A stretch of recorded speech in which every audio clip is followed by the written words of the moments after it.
Okay, the first question here is we have this equation given for the curve.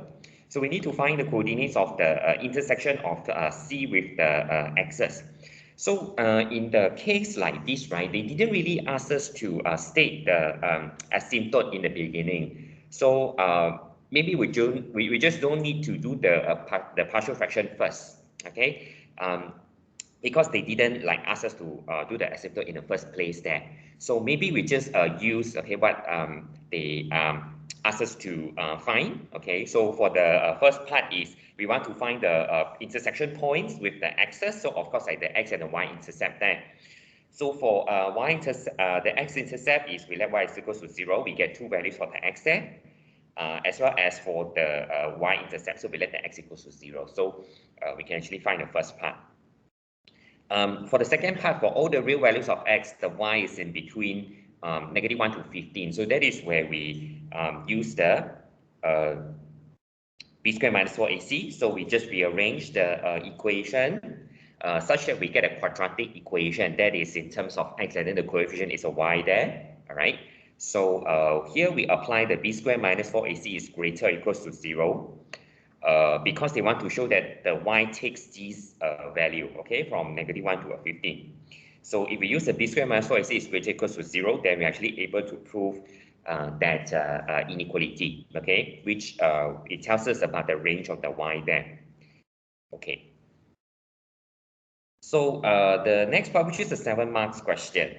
So we need to sketch C and then state the coordinates of any turning points and also the equation of the horizontal asymptote. So for this situation is that, okay, we need to state the turning point.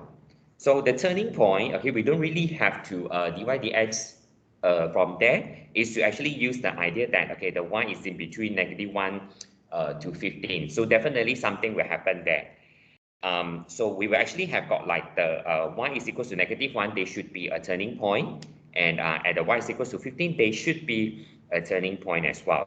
So when the y is equals to -1, we know that the x equals to 0. So this is actually coming from the y-intercept that we actually found just now.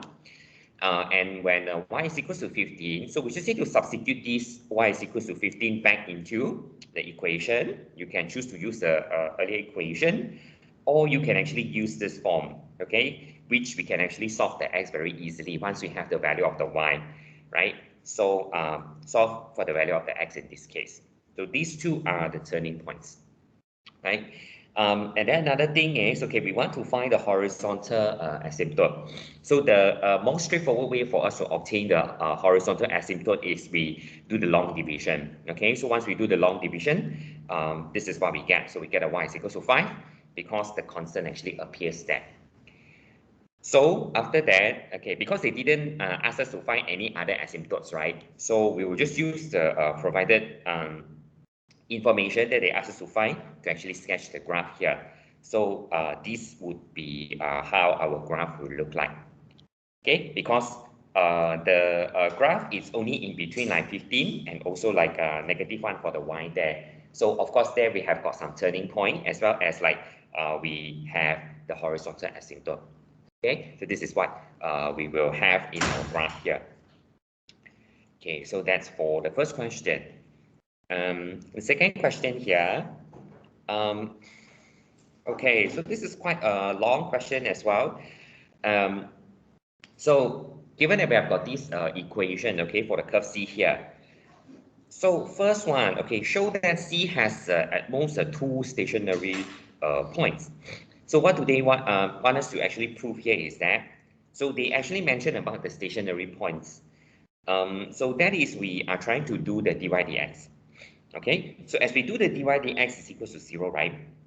So what happens is that, okay, this is actually quite a complicated expression here. So we could, okay, choose to use the quotient rule, okay, without thinking much. So this is the quotient rule, okay, that we actually apply there. Just that we didn't really look at the denominator because our purpose here is to find the turning point. So we let the dy dx equals to 0. So that we just need to have the numerator is equals to 0. So of course, after that, we just have to tidy up. Okay, so once we actually tidy up, right, we actually found out that, okay, it gives us a quadratic. So if we only end up with a quadratic, okay, so because of the reason, then our C here can only have like at most 2 stationary points. Okay, because it is a quadratic. So when we solve, at most we are only getting like 2 values of the x there. Okay, so that's for our first part. So in the second part, so show that if C has exactly 2 stationary points, okay, then we actually have got the lambda is greater than -5/4. So we want to see that we have got like exactly 2 stationary points. So this is the equation that we have in order for us to find the stationary points. So in order for that to have the 2 stationary points, okay, exactly 2 stationary points. So we just need to let the b squared minus 4ac is greater than 0. And from here, we can get the range for the value of the lambda here already. Okay, because here we found out that we have got like a lambda squared here. So lambda squared is something definitely which is greater than 0. So we're only looking at this part here, which is greater than 0. Okay, that's for our second part. Okay, the third part, find the set of the values of the lambda such as C has 2 vertical asymptotes. Vertical asymptotes is to look at the denominator. So in order for us to have like 2 vertical asymptote means our denominator, when we equate that to 0, it should give us 2 different roots. Okay, because like I said, the vertical asymptotes come from the denominator. So we just let the denominator to be 0, and then we apply the b squared minus 4ac is greater than 0 again. Okay, so this is our part 3. So part 4, find the x coordinates of the points of the intersection of C with the x-axis and then also the horizontal asymptote. Okay. This is the x-intercept where we let the y is equals to 0. It's very easy for us to do that. And another thing is, okay, we want to find the intersection of the curve with the horizontal asymptote. So we could, okay, do the long division first. So do it carefully in order for us to actually find the horizontal asymptote. So the horizontal asymptote here is a 1, okay, by looking from the this equation here.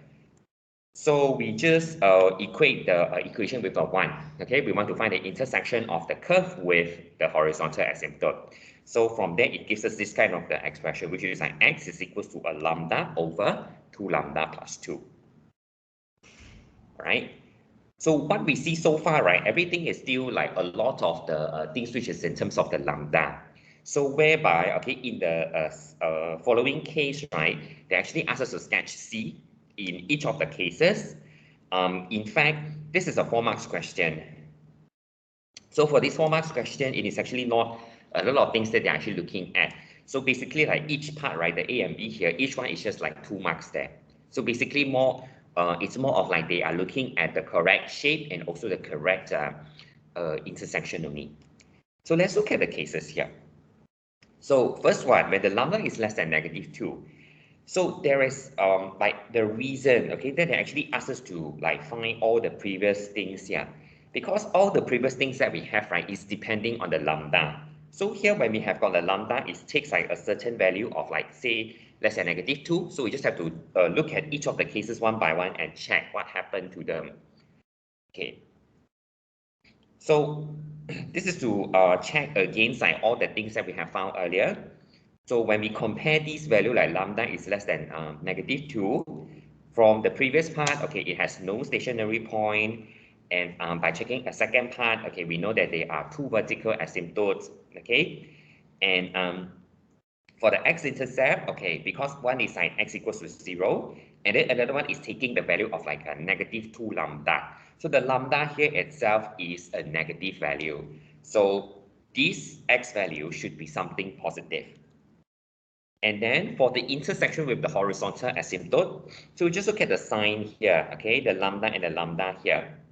So overall, it actually gives us a positive value for the x here, okay? So all depends on this value of the lambda, okay? And then use all the previous result to check what is the graph that we are actually getting, okay? So with the information that we have there, right? So no stationary point, 2 vertical asymptotes, and then the x-intercept and also the intersection, they are all positive. So this is the first graph that we actually getting.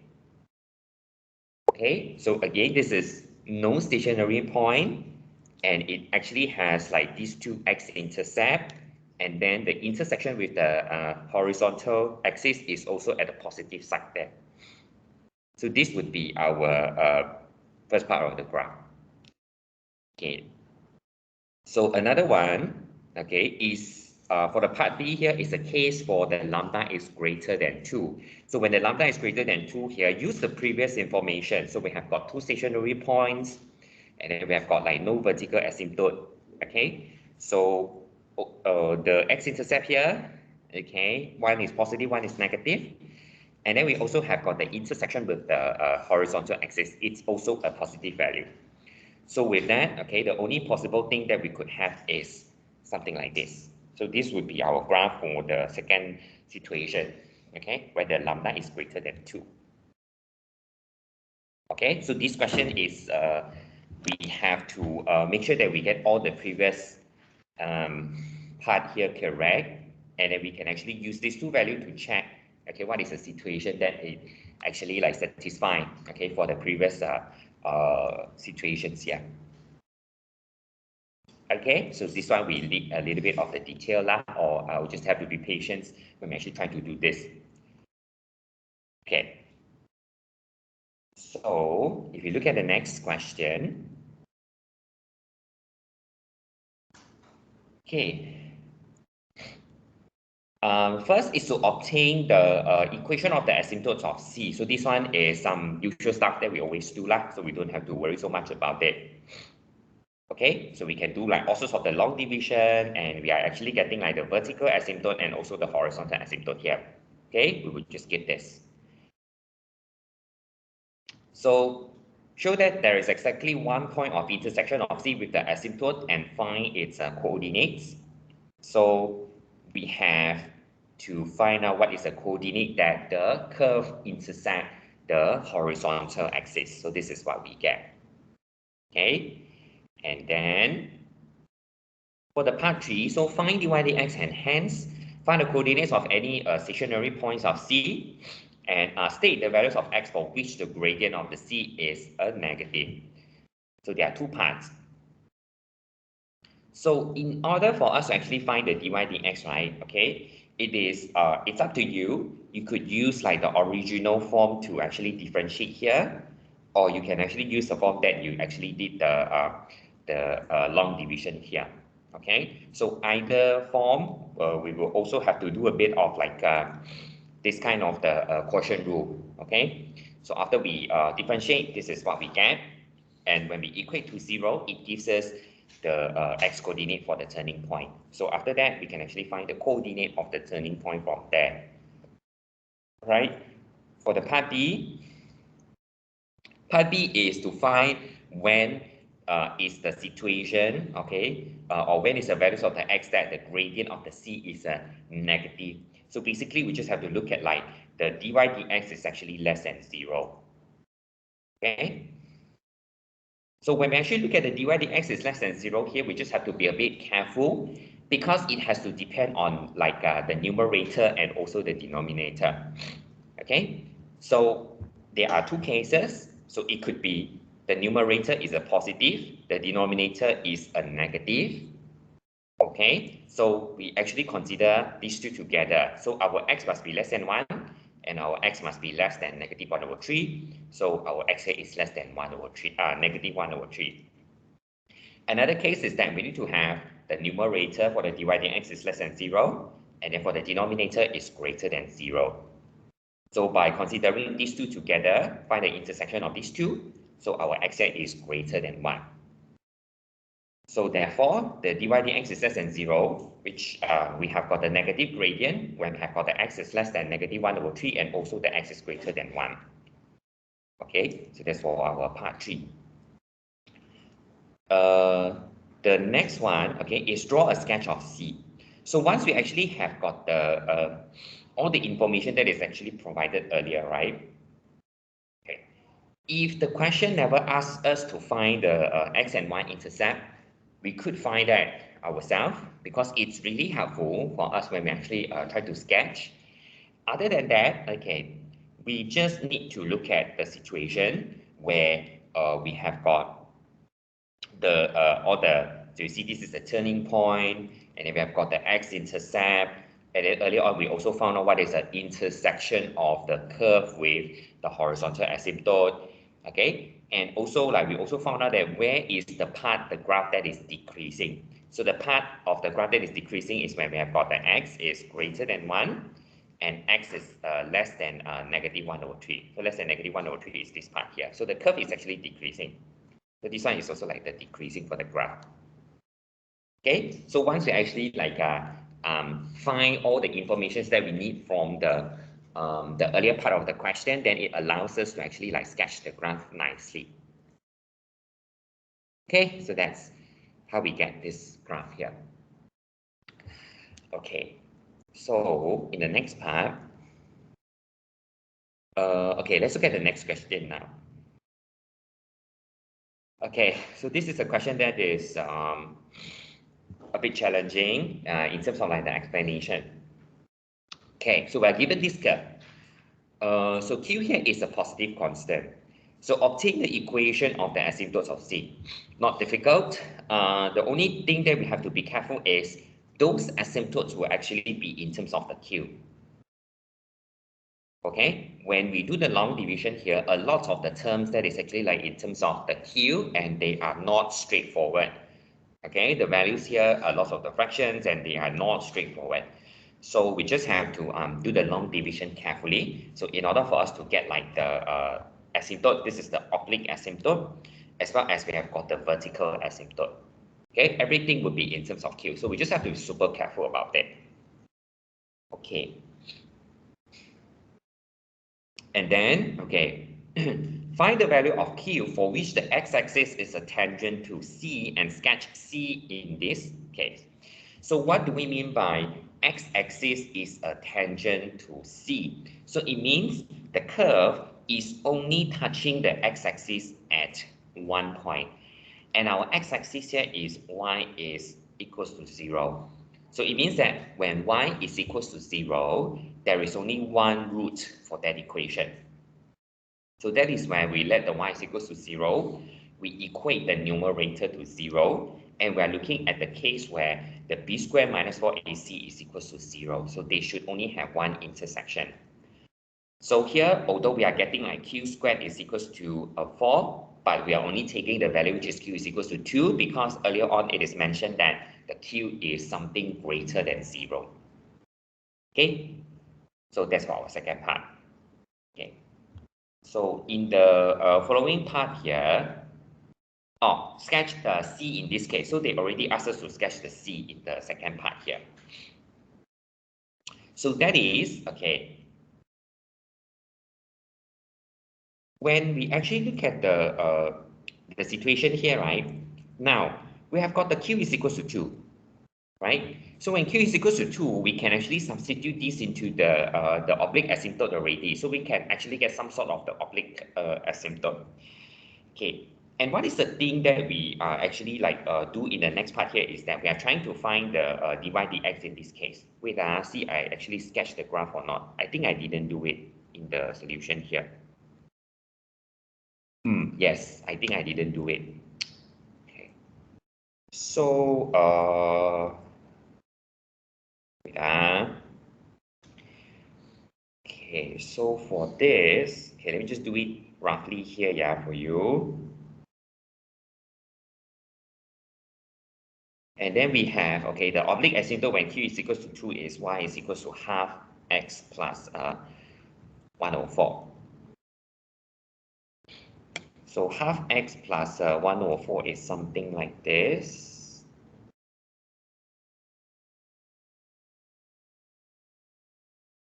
Later I'll upload the complete solution. Yeah, this is just roughly, I do it here. So this is 1/4, this is negative 1/2. Okay, so in order for us to actually sketch this, right, another helpful thing that we actually have from here is that we could actually consider using the turning point and also the intercept. Wait, let me just see. Okay, this is the graph. Okay, I'm sorry. I actually did that. Okay, so when we actually want to sketch the graph, right, it is actually good for us to actually know like the turning point as well. So we could actually proceed to actually find the turning point. Okay, so we can do the dy dx for that. So this is what we get for the dy dx, the expression for the dy dx here. So later on, okay, we can actually like let the dy dx to be 0 and we sum in the q is equals to 2. It allows us to find the coordinates for the turning point, okay, and this is what we get for the turning point. Okay, so with that, we can actually just put all the information together, and this is the graph that we're actually getting. Okay, so of course you can observe that the graph is actually only touching the x-axis at this point here, which is -1, 0. So that's why it should actually have a turning point there. So that's for our graph in the part 2. So in the part 3, sketch C for the case that the Q is equals to 3, giving the exact coordinates of the point of the intersection of C with the x-axis. So when the Q is equals to 3, we want to find the x-intercept. So we're letting the y is equals to 0 and we try to find the x-intercept for that. Okay, and we could also find the y-intercept as well, right? So when we actually try to find the turning point, so the turning point is when we have got the dy dx is equals to 0.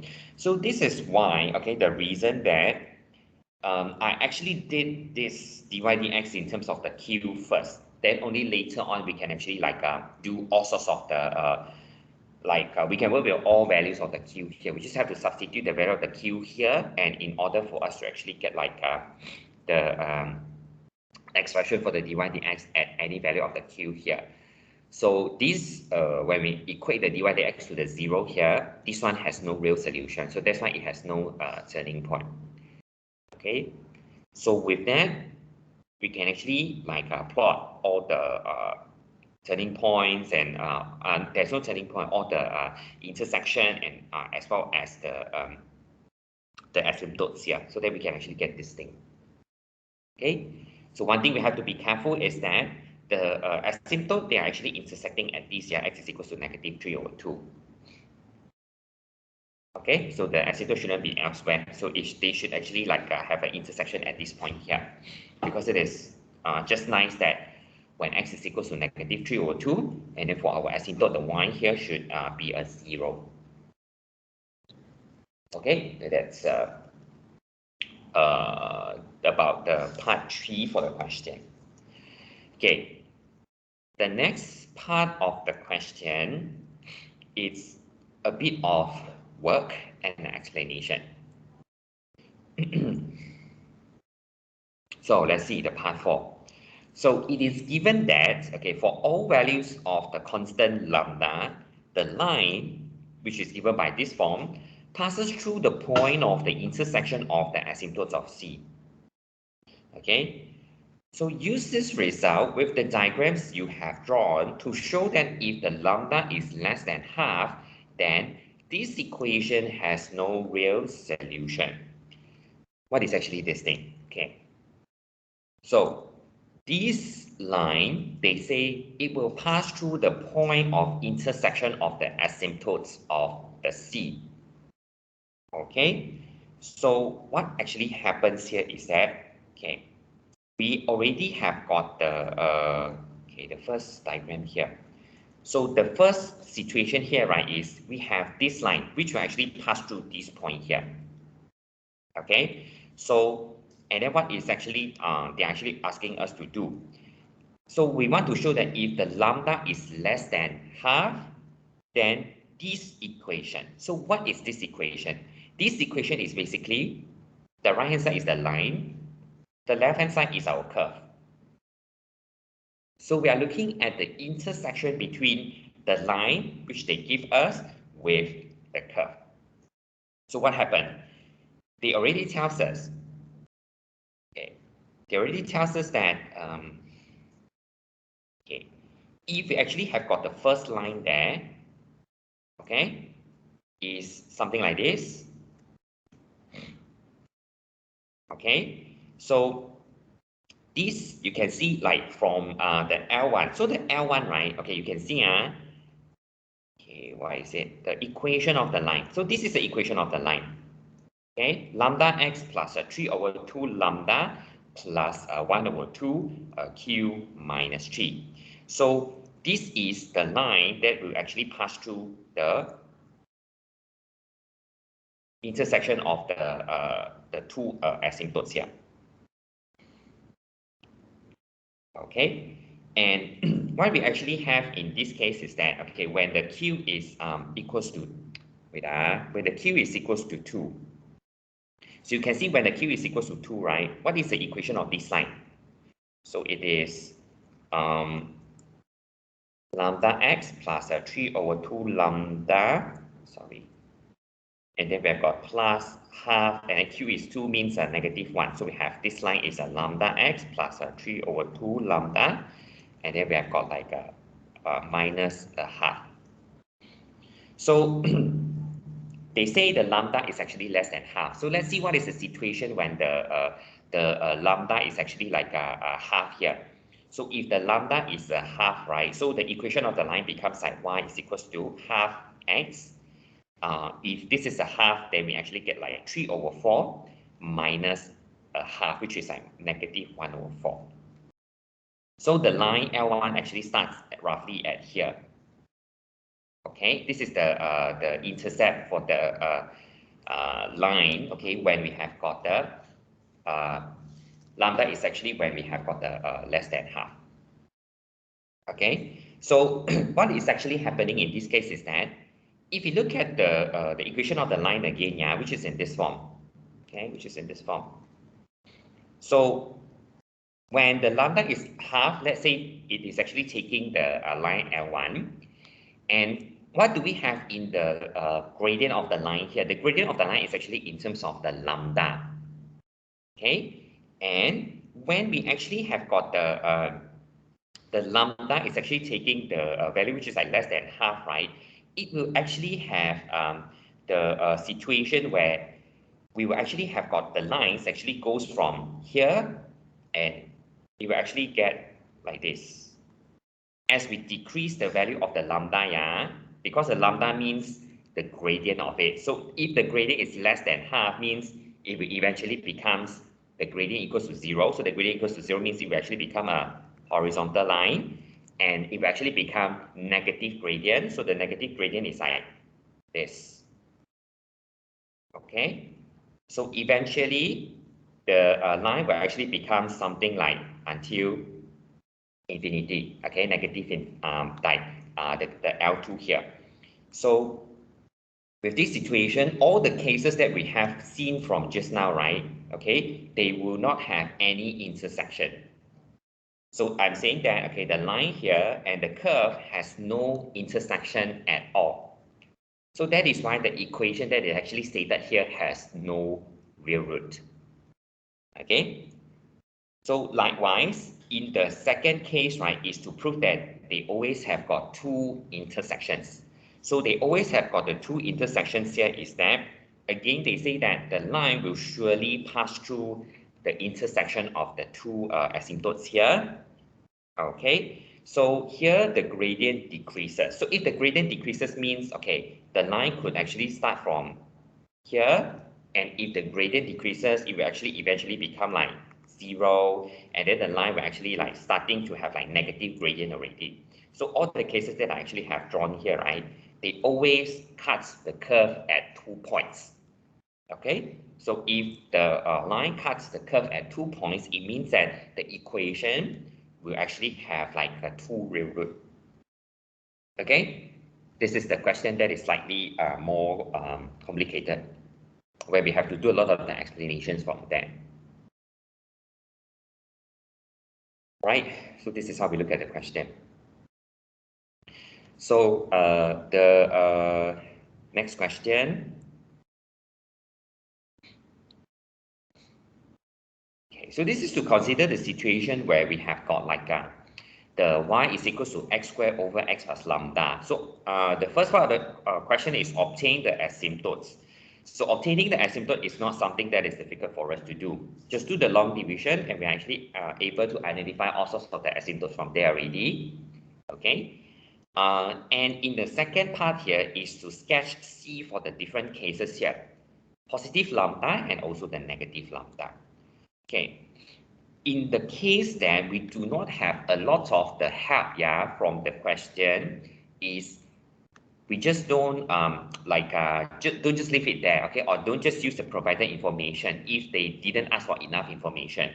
So in this case, right, for example, the turning point is very important. That might be very helpful. So we really go and find out what is the dy dx from there, and we try to solve, okay, what are the turning points. Okay, so other than that, okay, we could also look at like if there is any like x and y intercept. Okay, so basically the x and y intercept here is just like the origin. So, okay, in the first case here is when we have got the lambda is actually what is that, greater than 0. Okay, so the first case is when we have got the lambda is greater than 0. So we just look at the asymptotes. Y is equal to x minus lambda, and this lambda itself is a positive value. So it actually gives us the y-intercept here is a negative value, and the vertical asymptote is x is a negative lambda. So if the lambda is greater than 0 here, then this x itself is a negative value. So that's why we have got this. Okay, and with that, right, because there is actually no other things, okay, which is like if we have got this is a turning point, okay, and the lambda here is something which is like a greater than 0, so means this turning point is actually a x and y, they are both negative. So this is our turning point. So as we actually mark the turning point here and here already, then we know that they actually have the curve which looks like this. Okay, for the other case is when we have got the x is less than 0. So this y-intercept will become a positive value. So that's why you see a positive y-intercept. This x is equal to negative lambda when the lambda, okay, the lambda here is less than 0. So this will become a positive x value.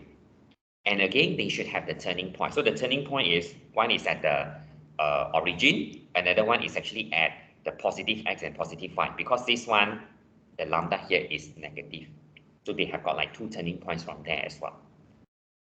Okay, so that's how we look at the questions. All right, so if we move on to the next question then. Okay, this is another question which is from the very early year. So we need to express, okay, the y in this form. So x plus p plus a q over x minus c. So giving the constant p and q in terms of the a, b, and c. So this is nothing much actually, but we just have to do the long division here very carefully after we expand everything. Okay, so in our long division, there's actually quite a bit of the terms which it looks like the a, b, and c. So you can see this is something that is a bit complicated here. Okay, nothing much. We just have to do it very, very carefully. This is what we get for the form. And in the second part, they actually ask for the asymptotes. So for the asymptotes, we can actually get from the form that we have found earlier. And this is what we get, okay, for the asymptotes. So the next one, show that C has two stationary points. Okay, this is a 5 marks question. So find the dy dx. So of course, when we want to find the dy dx, of course, the easier way is to actually use the form, okay, that we have actually found. And then later on, right, you can see it's quite a bit of the complicated stuff here. As we do the dy dx is equals to 0, it will actually gives us some turning point, okay? I mean, this is a dy dx equals to 0. It's a quadratic. So what we actually want to show here is that we want to show that it has got two stationary points. So this is not like they tell us that they have two stationary points and we want to find what is the coordinates. Here we want to show that there is like two stationary points. It means that we want to show that the b squared minus 4ac is greater than 0. Okay, to show this b squared minus 4ac is greater than 0, it is not about starting with this and we solve what are the things. No, it is we want to start with the b squared minus 4ac and later on we argue that the expression that we get for the b squared minus 4ac is greater than 0. Okay, so it is to really find out what is the b squared minus 4ac. So from the quadratic equation that we have, right, find out all sorts of the b squared minus 4ac. And here we just have to think of, okay, as we actually explain everything, right, we are getting this kind of the expression. So this kind of the expression can be factorized, in fact. So it can be factorized into like c minus a and c minus b. And then we can conclude already, this thing is actually greater than 0 because from the given situation earlier, c is greater than a and c is also greater than b. So when they actually minus, both gives us a positive. So overall, it will give us something which is greater than 0. So this is a reason why we actually have got like the c here, if we actually have two stationary points. Okay, so this is how we prove that. So the last part, so given that also the a plus b is greater than c, so sketch the c showing the asymptotes and the coordinates of points of the intersection with the axis. Okay, so of course we need to work out the intersection points with the axis. So this is what we get. Okay, and now when we actually have got the oblique asymptote, so this is the oblique asymptote just now. So in the oblique asymptote just now, right, we're actually looking at like y is equals to x plus c minus a minus b. So we can actually like rearrange this a little bit or rewrite this into something like this. So what is the reason that they actually give us the situation where the a plus b is greater than c? So if they say a plus b is greater than c, it means this one is actually something which is like negative. So it means that our y-intercept for the oblique asymptote will be at the negative side there. Okay, and we have got the vertical asymptote is x is equal to c, right? It's a positive value.